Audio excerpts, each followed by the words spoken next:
Knack 2 is of course a sequel to the PlayStation 4 launch title Knack, where you can play single player or local co-op. However, Knack 2, at least for the first half, feels like an entirely different game in a good way. The first half of this 12-hour game is great. I was one of the few people that actually enjoyed the first Knack, and I wasn't expecting the improvements to be as great as they were, as this game focuses a lot more on 3D platforming elements than the linear clear of the room gameplay that was the original Knack. Platforming was fun and varied, and exploring these levels actually felt worthwhile. I was getting Jak and Daxter vibes. And of course these levels had some combat sprinkled into them. And the combat this time around is much more varied and fun to play with. You can punch, kick, block, and parry at first, but Knack 2 adds in a new leveling system. There's relic energy found in boxes hidden in all kinds of easy to miss nooks and crannies. There's no obvious wall to punch through like the first Knack. And this energy gives you a skill point to dump into Knack's skill tree, each section being unlocked once you've unlocked every basic move of the previous section. So it isn't as much of a skill tree until you get towards the end and really have to start picking and choosing. All this made looking for these chests and fighting enemies worthwhile. I got excited when I got into fights rather than feeling like this game was a chore like the first Knack.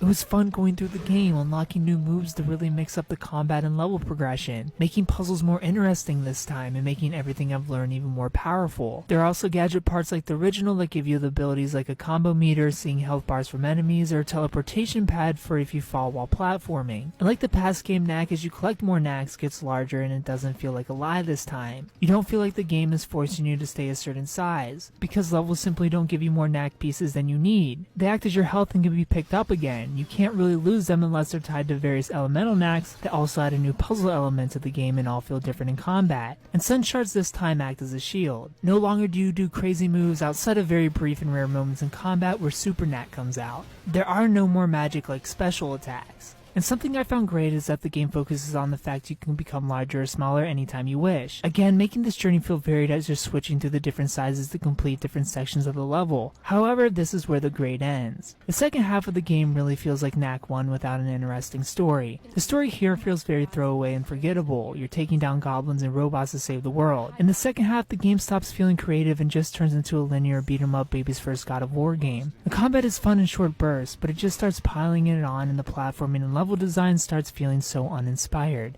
It's still good, but nowhere near as great as the game's first half. Like the development team was running out of steam. This is also where we start getting boss fights that are worse than the first game's fights, and all end in a quick time event that feels like the other quick time events in the game. The game just slowly starts to lose life. Knack 2 does sequel bait. I'm just hoping in Knack 3 we get more of the 3D platforming with combat sprinkled in that is the first half of Knack 2, and less of the combat focused game with generic platforming sprinkled in that was the second half of this game. Knack 2 starts in the right direction but ends where it started.